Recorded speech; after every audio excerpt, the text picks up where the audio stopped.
my father was definitely the most influential person in my life. He put me in a lot of situations where I could learn and learn to win, learn to fail, and then learn to get back out there and do it again, no matter what the outcome was. He also just taught me, no matter what, every single time, whether it's training or whether it's competition, go out there and give it everything you have. Leave everything out there. And I think that's been a huge part of my success.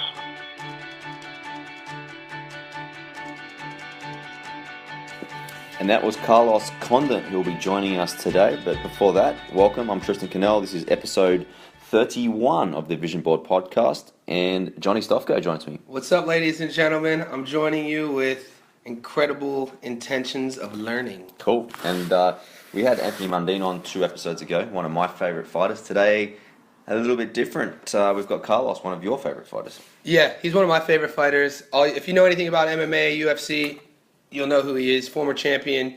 And I'm a fan of the sport, not so much because of personalities, but I like styles. I like strikers. I like a guy who stands in the pocket and just throws bombs. And Carlos does that with his very technical style. Yeah, and we've had a great response in terms of fans wanting to ask questions. We'll do our best to ask as many questions as we can. Just at the start of the show, I just want to give a big shout out to a few names, and so to you, Johnny, for taking your time out to actually send us a message and let us know that you're supporting us, and also that you also want to support Carlos and ask a couple of questions. So from my side, big shout out to Andrew Coate, Heather Hall, Greg Gresher, James Edson, Matt Landy, Ryan Bays-Mortimer, and Tanel Panisi, all great guys and girls who are supporting the cause. So I really appreciate your help. From my side, I have a friend and a former fighter, or a current fighter, Alex Chambers, also my buddy Curly, Andrew Fredericks, and then also a fan on Instagram who follows my page. I just know him as Print by Day. So I appreciate the support, the feedback, and also it takes time out of your day to even type a word, let alone a question. So that shows me and Tristan that we're on the right page here and on the right path. So we really appreciate the support and the encouragement. Definitely. So get in touch either via social media or to our email address, info@thevisionboardpodcast.com. We really appreciate the support, and I actually love speaking to people. So, get in touch. Yeah, I don't believe that you like speaking to me. No, we really do. And the support, I mean, there's no way to explain how much it means, because there's one thing with doing, you're staying active, you're staying busy, you're trying to deliver a product to our friends and family, and then hopefully if someone else wants to listen to what we're doing, it's so, it just motivates me. So thank you for that as well. We need the motivation just as you do, and we can collectively do this as a team. Definitely. And if you haven't yet, just please subscribe, or if you're a first-time listener, probably the easiest way to do it is just to subscribe and just leave us a quick 5-star review. We'll just keep growing. We've got some big guests continuing on after this, so Carlos is absolutely huge for us. We're really excited to have him on, and these are the type of guests that we want to bring on. Yeah, in regards to subscribing, if you have an iPhone, so the iTunes is going to be a little bit more difficult in regards to steps. We are putting together a little video to post to kind of guide you through that, so we're not assuming that everyone knows how to do that little process. But if you have SoundCloud, all it really takes is to download the app. It's free, and search the Vision Board Podcast and just put subscribe, and that's all we need to do. With Carlos coming on, it doesn't get higher than that in regards to the level of competition, who he fights, the stakes for what he fights for, and also how he is as a person. This interview is going to teach a lot of our listeners who maybe know him and are just becoming fans about the type of guy Carlos Condit is. I think so as well. Another big shout out to our major sponsor, Populis. Populis is run by Rose Singh, Kim Donovan, and Gregory Wade. Stretching from Australia all the way into Asia and Canada. It's a boutique international management consulting company. They specialise in businesses transforming and really taking their next step in growth. Populis definitely stands for leadership. They stand for happiness. They share knowledge. They inspire. And at the end of the day, all Populis wants to do is help people evolve, take businesses to the next step. Also, you can check their podcast out, The Leadership Show. I listened to the last episode with DeSanto. Joe, he is the guy, CEO, the heartbeat behind the Spartan race. So they're doing big things. We're excited to have them on board, and we're excited to have our names attached to theirs. Definitely. www.populis, spelled Populis. So check them out, www.populis.com.au. But Now, without further ado, we've got Carlos Condit. It makes me wanna creep. I got something for your mind, your body, and your soul. I got something for your mind, your body, and your soul. The Vision Board Podcast, hosted by Johnny Stofko and Tristan Cannell. All right, our special guest today, one of the UFC's greatest competitors. He's the former UFC interim welterweight champion and WEC welterweight champion. He's got a record of 30-9. He's been in the cage with the best, from Georges St Pierre, Robbie Lawlor, Tyrone Woodley, Nick Diaz, Rory MacDonald, and Jake Shields. He fights everyone. We welcome Carlos Condit. Welcome, Carlos. Hey, thanks for having me. Carlos, I just wanted to touch base. The thing that sticks into my mind, we chat with a couple different people lately from New Mexico, yourself, Austin, Michelle, and I'm starting to think, what's going on down in New Mexico? Is the fight culture one of these things that is around like every household, or is it something that, you know, has resonated because of the success of the guys I just named and yourself? Well, we have a kind of a long tradition of combat sports. A while back, we had quite a few championship boxers, and then we had some really good kickboxers when kickboxing was in its heyday on ESPN and that sort of thing. And then when MMA came into vogue, we had already been doing mixed martial arts as we know it today for a long time, and we were just able to kind of get in on the ground floor on a lot of these combat sports.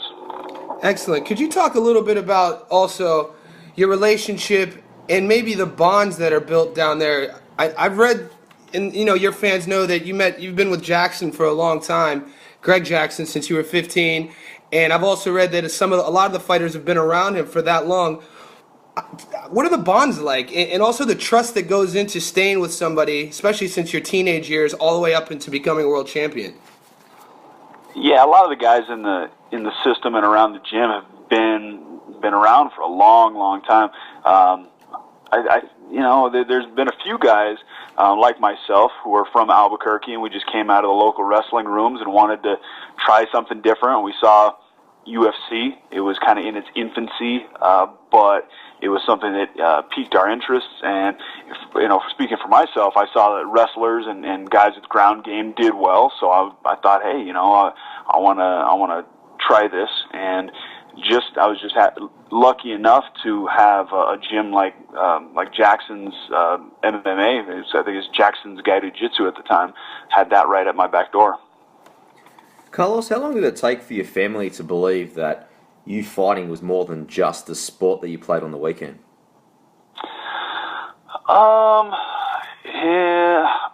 It took a long time. So I started training when I was about 15, probably 10 years, when I was in WEC and actually getting decent paychecks and on television, and I think they realized that this is my career choice. Being a worldwide star yourself, Carlos, now, obviously you're well known around the world. How long did it take you to realize that you were truly famous?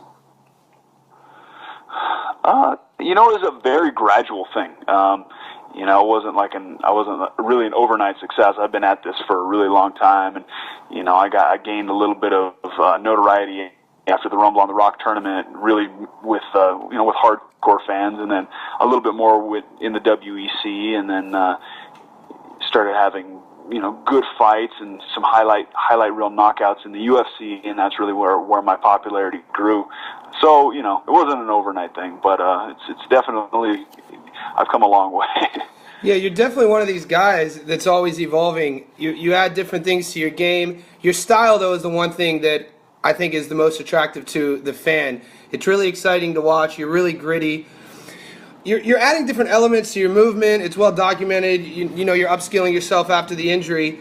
What type of work are you doing mentally? Is that type of stuff with the movement with LaCour you're doing? Does that all play in the same part with like your mind going into the fight, doing mental discipline work? What sort of stuff are you doing there?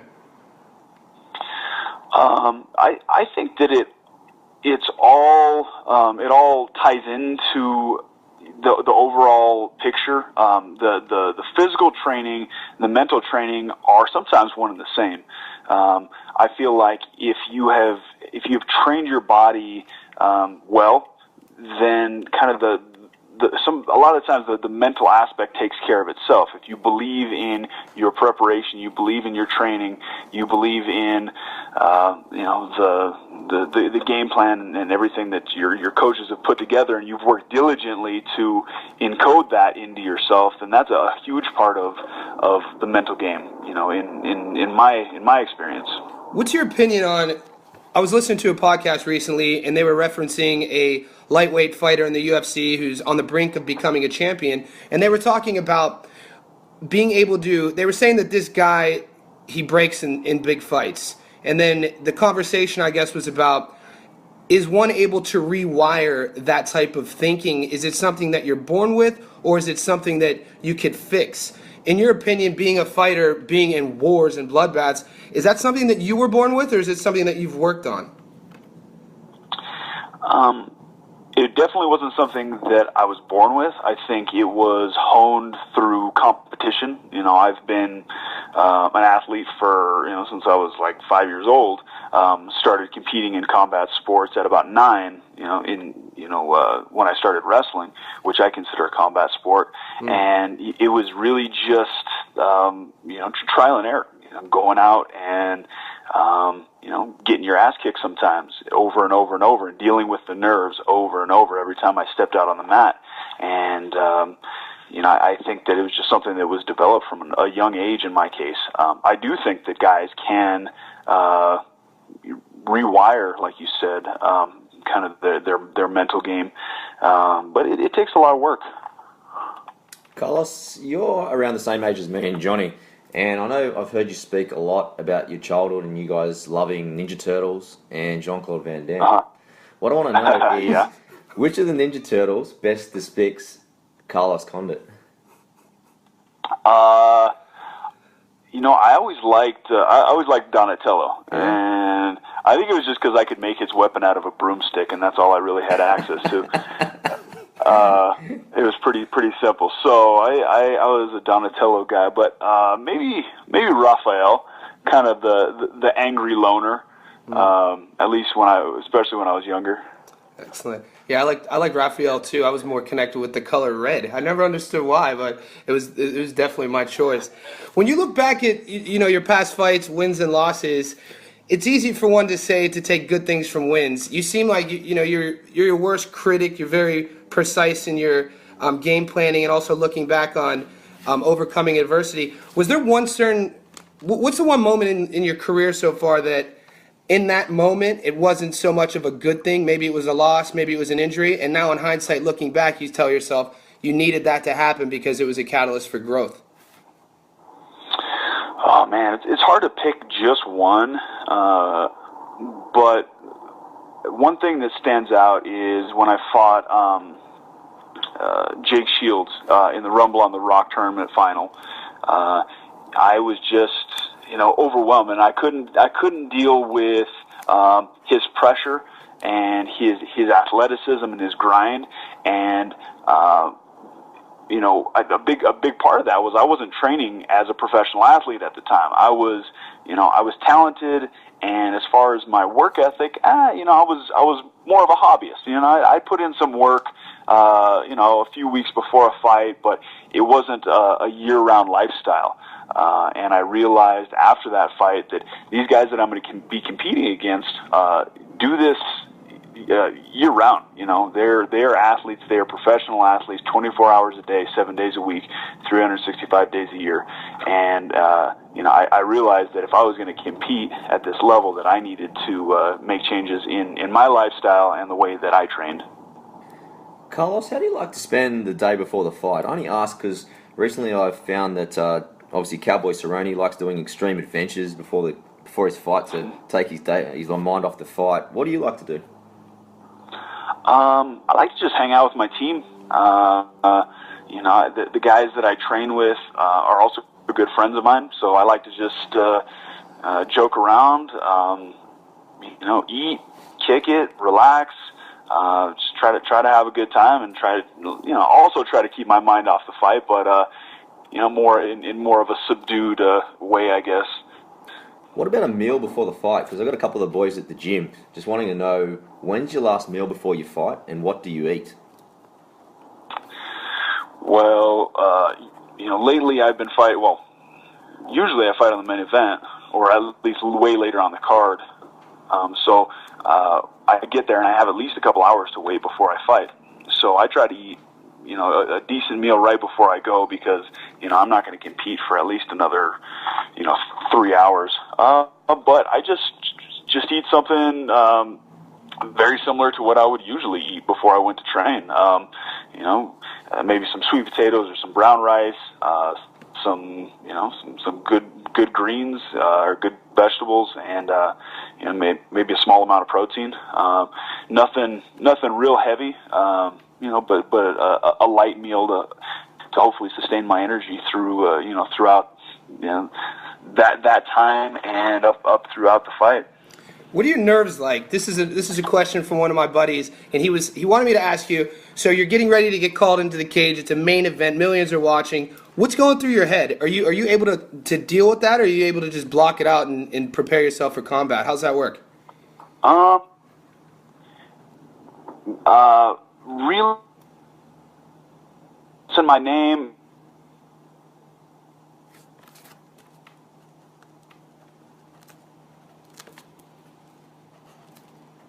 I know that there's going to be a guy, coming across the cage in a matter of seconds to try to put my lights out. So the nerves are gone. I'm just ready to go. But leading up to the fight, especially the day of, I definitely get some serious nerves. Carlos, now that you're a young father, has that changed your mindset at all, going into fights and into training? It definitely has. I think I'm more motivated.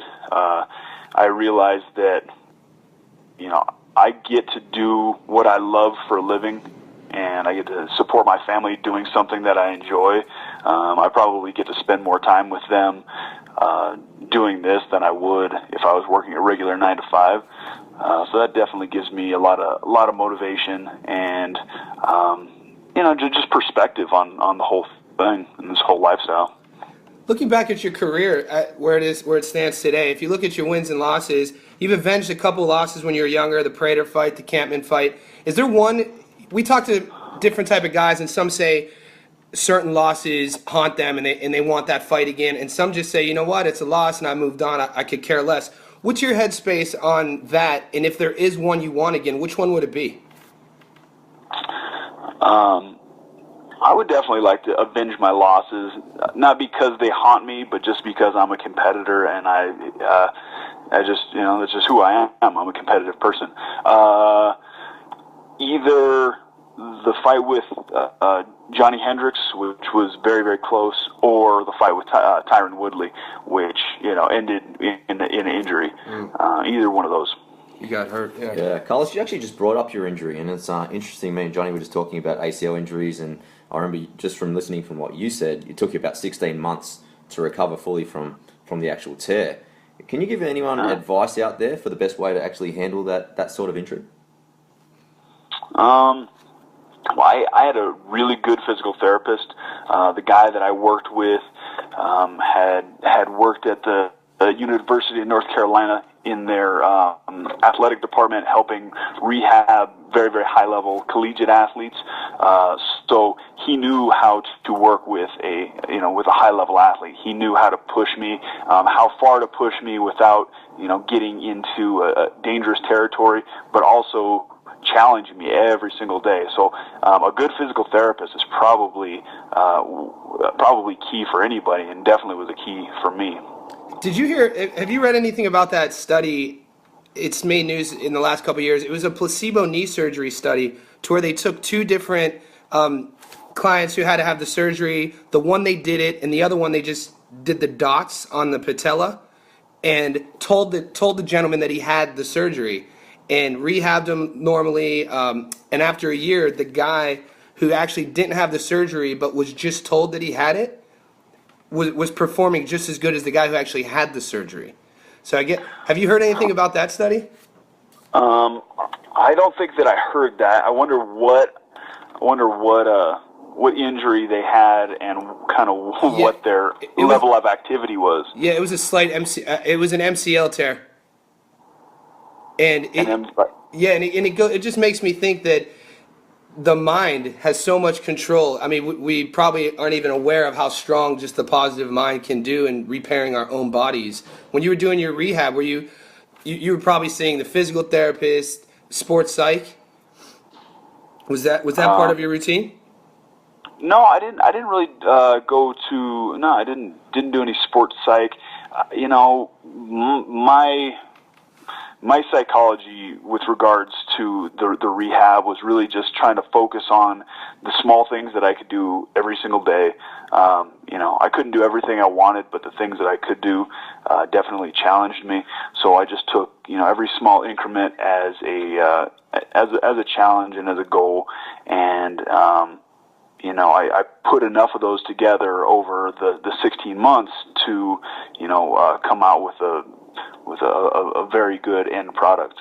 Do you find it distracting lately? Now, this is from a fan's perspective, so I'm interested. The state of the UFC regarding how it's judged and the scorecards. Does it play in your mind now, getting ready for a fight, to where you have to tell yourself, Carlos, I got to finish this fight. I don't want to leave it into the judge's decision, or is that even not a factor? Is your head just clear and you're just going to war? That's always kind of my mindset. I always want to finish the guy. You do end up game planning a little bit different. Deciding, okay, well, at the end of this round, we're going to make sure that we, look to control this, or maybe look for the takedown. Even if we hadn't maybe have the guy hurt, just to make sure we solidify the round. I don't think that the 10-point must system works very well for MMA. I think that it's for some fights, I think it works okay. For other fights, it doesn't. It's just a very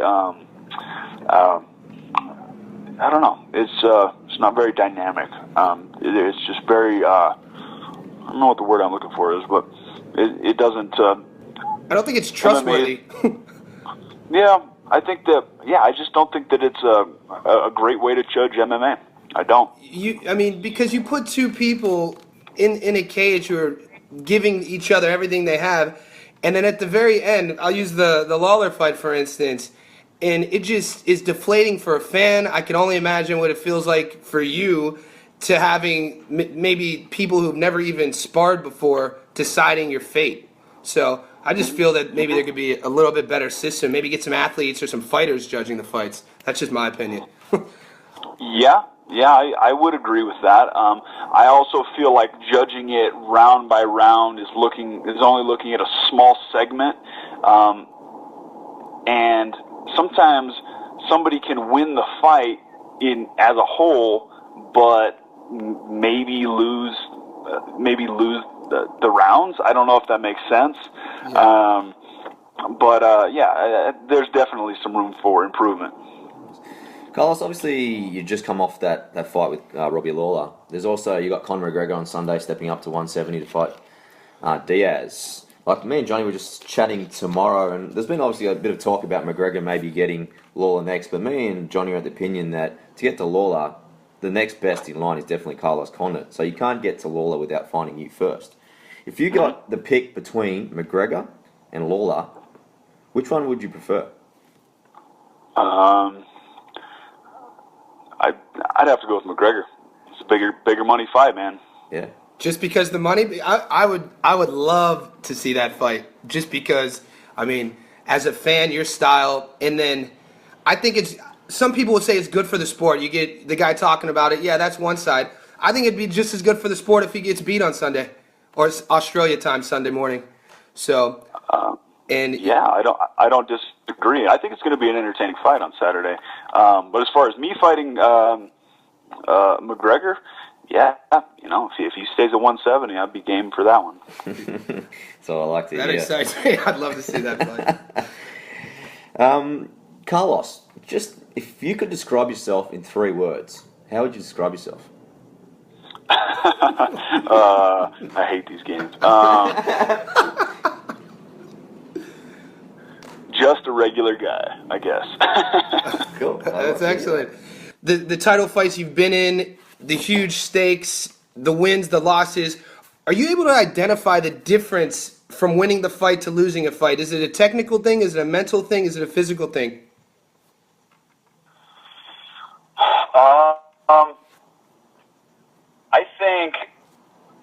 I think in my recent fights, it's been technical. It's just been, my recent losses have been, other than the Woodley fight, have been razor thin decisions, and that really boils down to technique. I think a little bit of strategy and game plan, but definitely technique. Carlos, how has your training evolved? As obviously you're 31 years old now, you've gone from transitioning from 3 rounds to 5 rounds pretty much all the time now. What do you do differently in terms of training?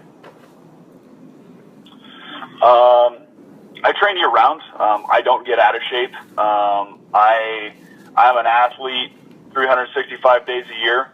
When it comes to my fitness routine, my diet, my overall lifestyle, and I don't know how I did it when I was younger and not living this way, but as I've got older, that's definitely been a necessity. Carlos, away from the octagon, what gives you the most happiness? Spending time with my family. Getting outdoors. We don't have a whole lot in New Mexico going on, but we definitely have beautiful outdoor activities to engage in. Regarding your family, specifically your son, we talked to John Wayne Parr about it, and he's a big advocate of teaching younger people, young children, self-defense, mixed martial arts. Kelly Slater says the same thing. Regarding your opinion, do you feel that this is something that teaching the disciplines and the practices of mixed martial arts is good for children? Yeah, I do. Actually, I just picked my son up from jiu-jitsu a few minutes ago. I think self-defense is a life skill. And That was your thing, wasn't it? yeah, and I think that you have to be cautious with kids. I don't want my kid sparring or taking any headshots until he gets quite a bit older, or if at all ever. Yeah. But I definitely I am a big advocate for martial arts and athletics in general for kids. Carlos, who's been the most influential person in your life, and what was the biggest life lesson that they've taught you? My father was definitely the most influential person in my life. He put me in a lot of situations where I could learn and learn to win, learn to fail, and then learn to get back out there and do it again, no matter what the outcome was. He also just taught me, no matter what, every single time, whether it's training or whether it's competition, go out there and give it everything you have. Leave everything out there. And I think that's been a huge part of my success. Yeah, I've heard you talk about effort before and how that's one of the most meaningful things that drives you, whether you give it all you have out there. How do you measure that? Like, is it always depending on a win or a loss? No, I don't think so. It's hard to measure. It's something it's hard to quantify.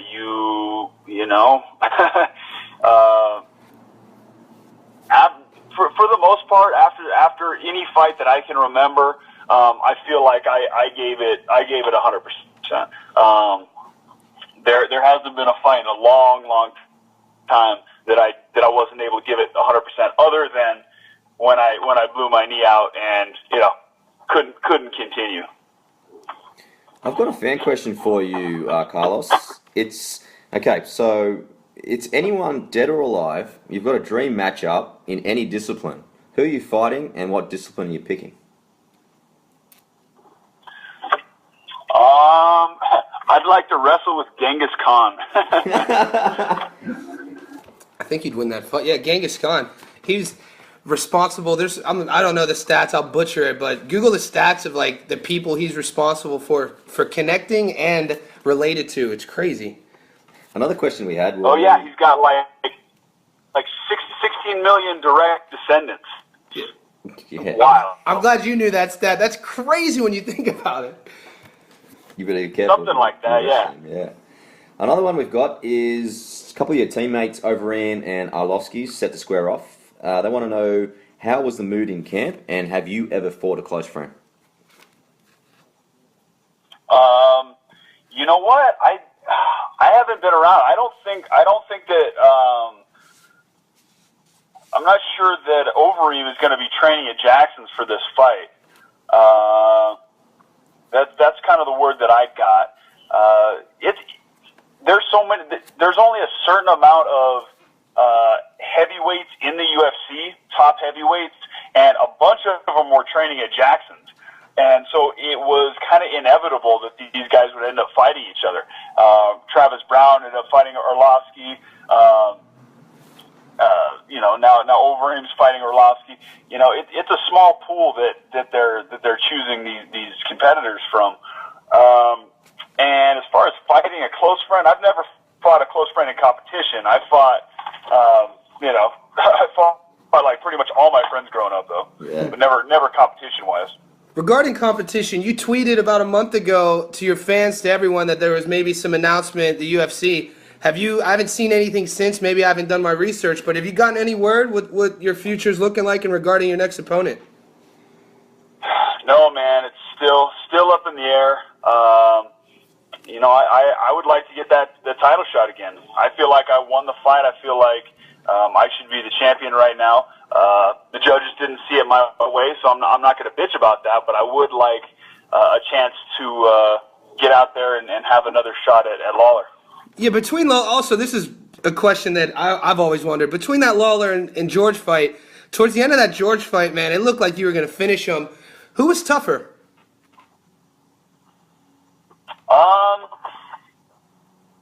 You know what? It's tougher. As in, like who? Lawler. Yeah. Lawler was tougher, but George was harder to fight. If that makes sense. Yeah, he's much more multi-dimensional, isn't he?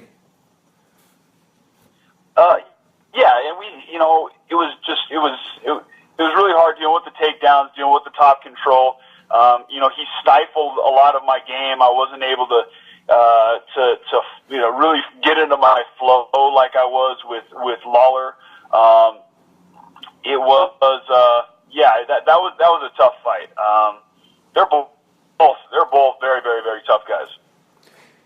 That last round against Lawler, it reminded me of when you guys are exchanging there. Do you ever see that famous round 9 of the Mickey Ward Arturo Gatti, the second fight? Yes. Yeah, so they were saying there was rumors like Gotti was out on the chair before the round started. When you're in exchanges like that, you're biting down on your mouthpiece. Are you even feeling anything, or is it just like sheer preparation, meeting, opportunity at that moment?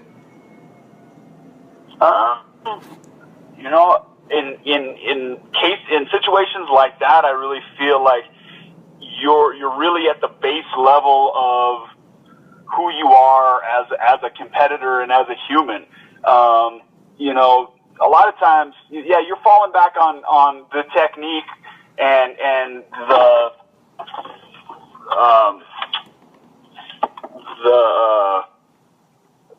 the preparation that you did leading up to the fight.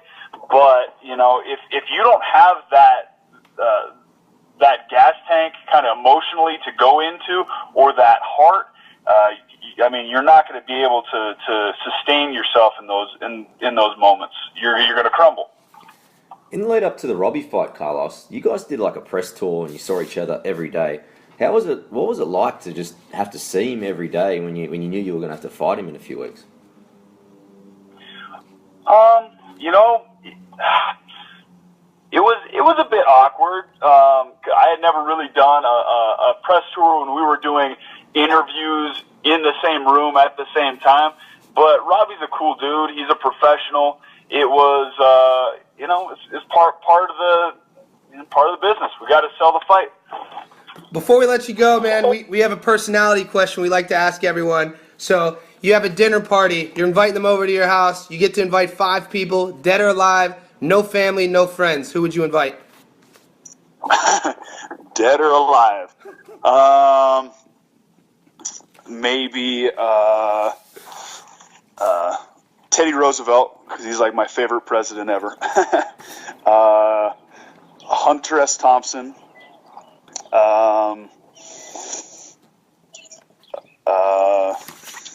Boss Rutan.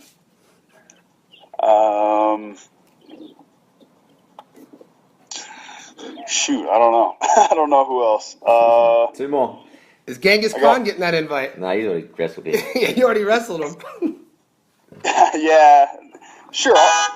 I'll invite Genghis.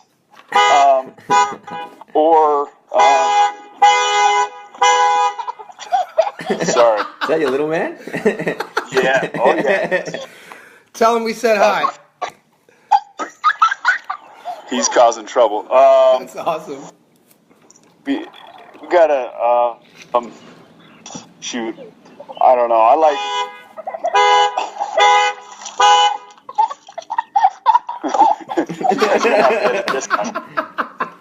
That is so cool.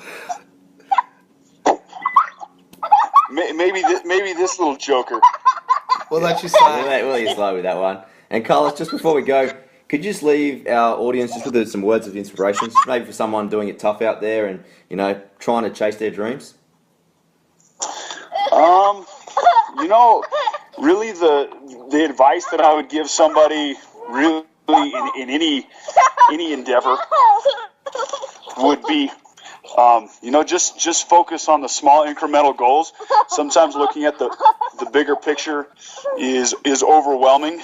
But if you really make small quality steps in whatever it is you're doing, the end product is going to be worthwhile and is going to be a big deal. Excellent. And the last thing we want to say is, Carlos, we'll give you an opportunity right now to give a shout out to your sponsors and let our listeners in Australia know where they can find you. My social media at Carlos Condit on Twitter. Carlos_Condit on Instagram, Carlos_Condit on Snapchat now, and then I just have a Facebook page on, a fan Facebook page. Awesome, Carlos. Well, Carlos, thank you so much for your time. I really appreciate it. We'd love to get you on maybe later in the year and we can chat a little bit more. Thanks a lot, Carlos. Sure, man. Sounds good. No worries. You have a great day. Thanks, guys. See ya. Later.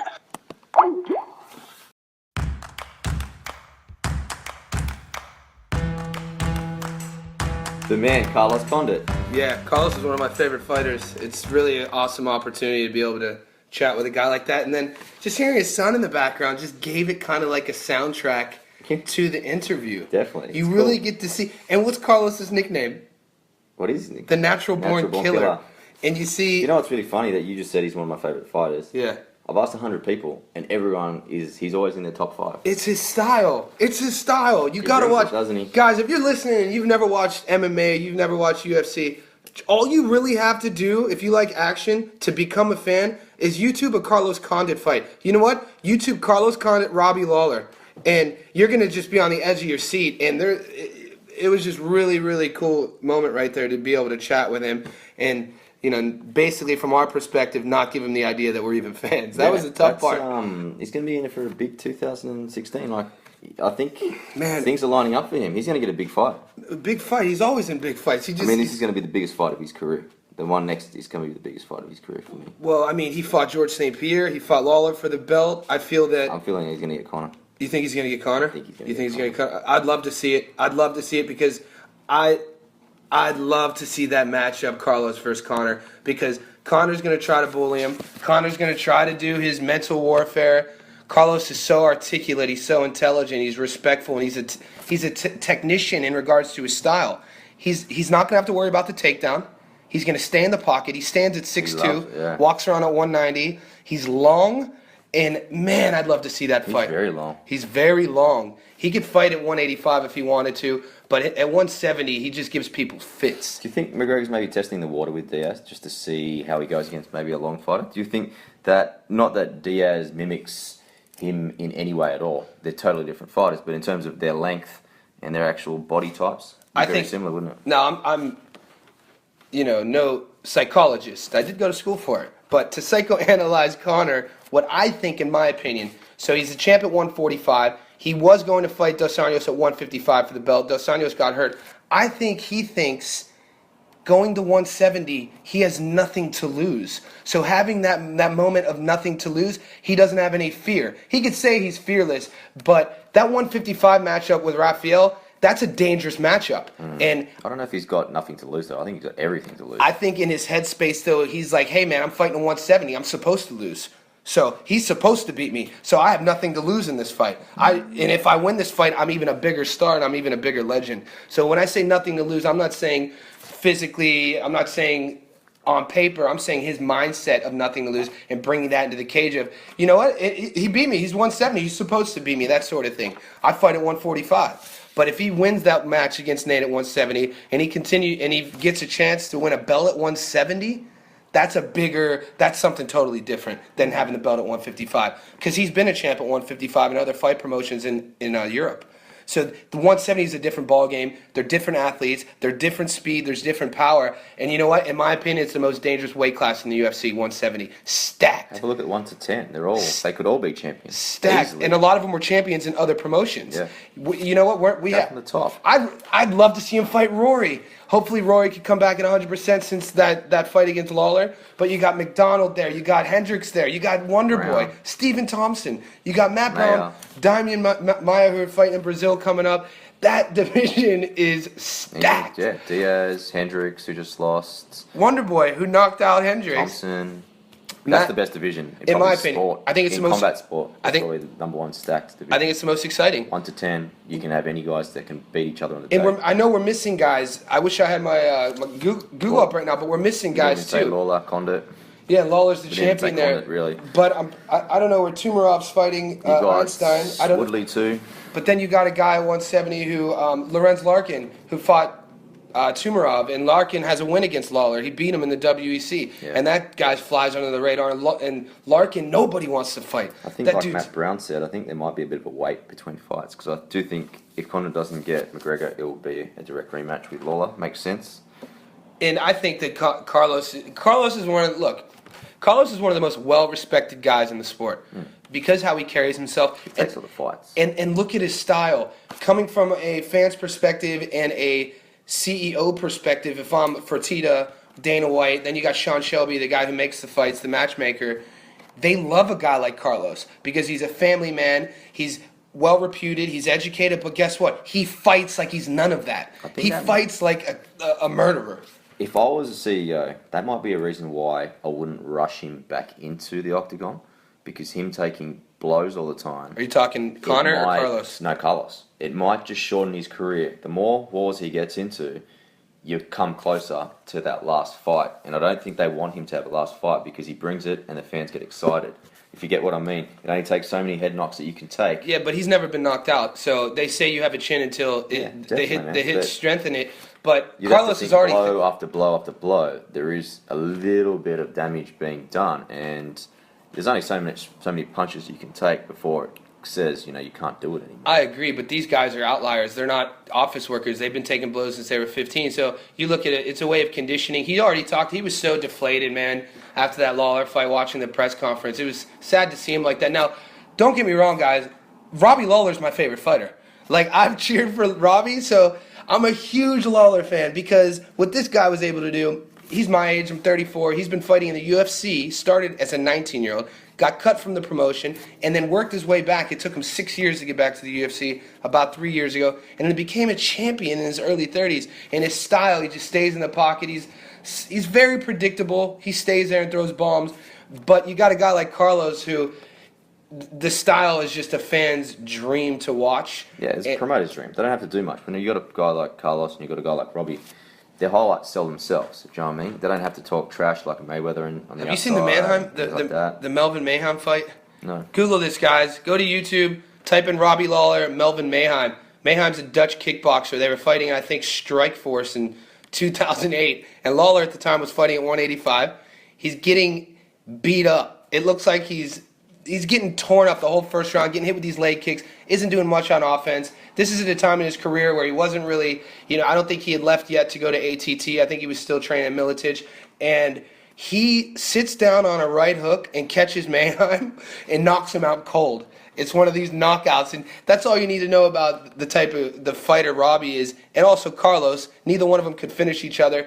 And a lot of people, my boy Graham, your boy Graham, we've had on the show before, Morris, Graham thinks Carlos won that fight. Him and I got in a heated social media debate in January or after that fight, thinking that he thought Carlos won unanimously, and I thought Robbie won. I think there's different opinions. I think that's what made the fight so good, that it split everyone. Yeah. So it created interest outside the fight. Usually when you go to a decision, it's one way and you know it's one way. They need to do something with the scoring. Did you watch? There's nothing man, they can really do. How about London? Man, I don't care what you guys say. Send me a message if you think I'm wrong.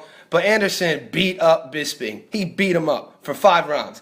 And they give Bisping a unanimous decision. And I love Brian Schaub's tweet. Right after he tweets, he goes, if you think a Brazilian's going to go to London, go to the UK, and win a decision, you must believe in leprechauns and movement coaches. Interesting. It's one of those things that, from what I've only saw highlights of the fight, from what Graham told me and a couple of other boys, he just took too many rounds off, did he? And Anderson has a reputation for doing that. I wouldn't say taking rounds off. There's no taking rounds off. He has a good foot off the accelerator. I think that he just has a good way of hiding from the fans that he's gassed. He doesn't I think he was more tired than he looked, and it's one of those things. He wasn't panting, he wasn't taking deep breaths. His guard was up, but he was dancing. He just wasn't being proactive on offense. And the average fan might think that he's taking a round off. I think he might have just been recovering a little bit. Those are 5-minute rounds. The damage, though, if you first fight back, it's a lot to ask to go back 5 rounds. Especially with a guy like Bisping, who's one of the toughest. And not even fighting your own country. In London, which, and there was some heated words between Bisping and Anderson, and I thought Anderson killed him. And did you see the knee in the 3rd round? It looked like Bisping just was done.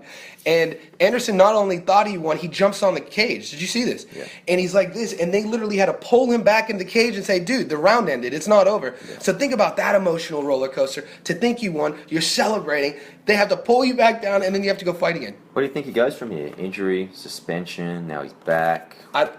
He's lost. I'd love to see. Man, I still think he's the best in the world. His technique, there'll never be another one. When he's on, it's like watching an artist. Yeah. It's like listening to like classical music when you're watching Anderson Silva fight with his movement and his techniques. Yeah, I think the other thing about combat sport is the biggest separation and the biggest the thing that makes people even is age. So everyone ages, and that's where you get the passing of the torch, just like when we spoke to Larry Holmes when he said, Muhammad passed to him, he passed to Mike Tyson, and so on, Tyson to Lennox Lewis, etc., etc. Like, no one really fights each other in the prime. And I think that's what's going to happen with Anderson now. He's well out of his prime. And unfortunately, maybe the challengers, realistically, they were trying to mess him up with, St Pierre back in the day? Back in the day. Didn't go off. So different divisions, too. In terms of getting up for a fight, like, the fight in England probably, did he really get up for that fight? He looked good. Probably not. In terms of 100% mounts. It's not like you signed with George to fight Georges St Pierre. Do you know what I mean?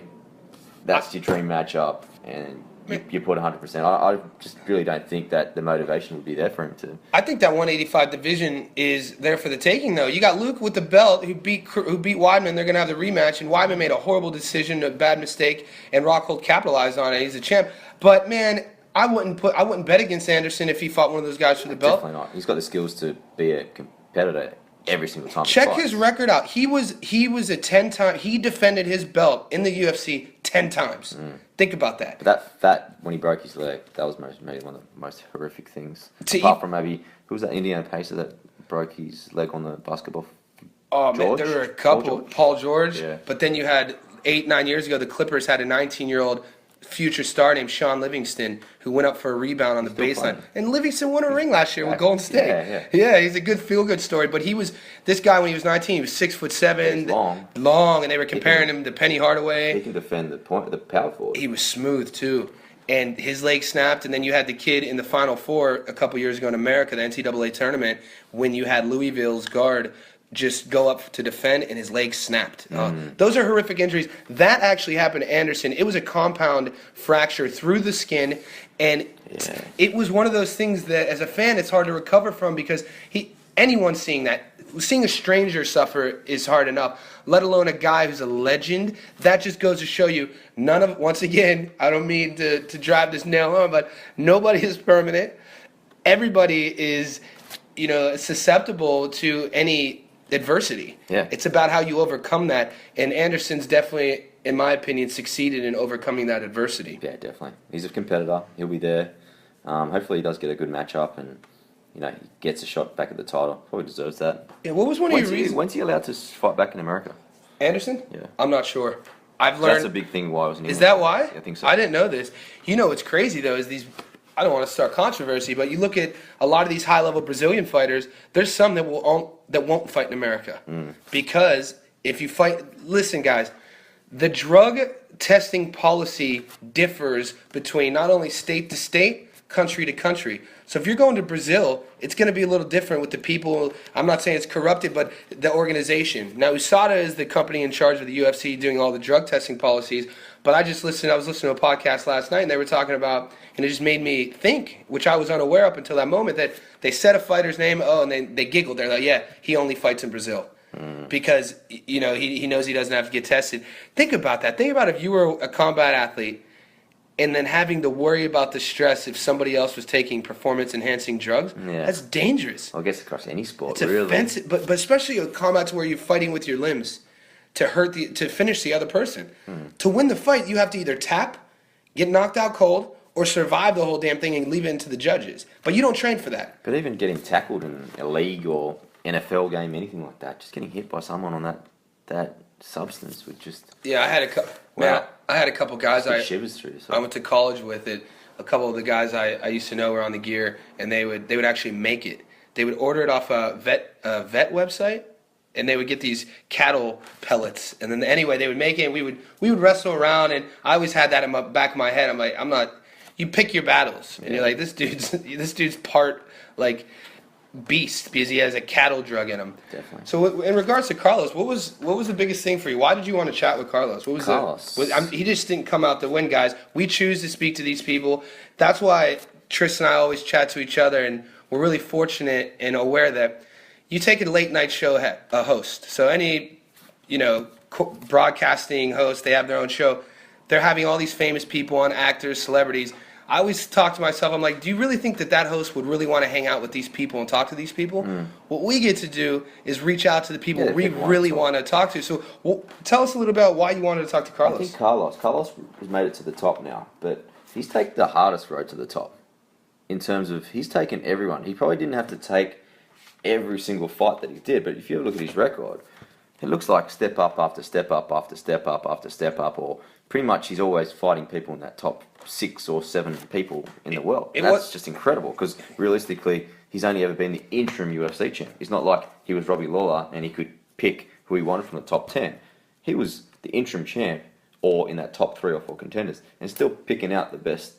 Yeah, he's getting everybody. I mean, I remember when he fought Campman the second time to avenge that loss. That was a huge step up. And then the Campman and then Rory, which seems like it was 20 years ago. But, fighting a young Rory MacDonald. And then from there, he fought Shields when he was younger. Johnny Hendricks, Robbie Lawlor, Georges St Pierre. It's Tyrone Woodley. Unfortunately, he got hurt in that fight. I would love to see that continue. But you get to a certain level. The reason why I was excited about Carlos is the fact that he's, once again, you have an example of a guy who's at the highest level of his craft. So if he was the New York Times best-selling author in this genre of writing, I want to talk to him about it. I want to see how he got there. If you are the best, club manager in your region, if you want an award, I want to talk to you about it. I want to learn from that. So I wanted to see in his mindset how he's wired, how he's tuned with some personality questions that we always ask. What drives him? What motivates him? I like his inspiration. He said his pops. And I like, the headspace when, shout out to Curly about where he's at when he's getting called to the cage. Yeah. And when we asked Wayne about it, about the fear question, Carlos answered a little bit differently. He said what drives him is the fact that he knows that this person's trying to hurt him. Wouldn't you say that that's fear? Yeah, in a certain way, yes. So I think a lot of fighters just don't want to say that they're scared. See, I think that fear is definitely can be used as a positive. Yeah, it can. Obviously, I think more nerve. Sometimes people don't realise that when you're nervous about something, it usually means that you actually care about it. And you're prepared. Yeah. It's interesting. Sometimes I like getting nervous because it means that I actually have given a shit about it and want this to go well. If I didn't have those feelings, then I'd kind of be second guessing. Well, what's going on right now? It's just become too easy. Like even before anyone I've interviewed, it doesn't matter who it is, Carlos, Condit, it doesn't matter to me or you. It doesn't matter.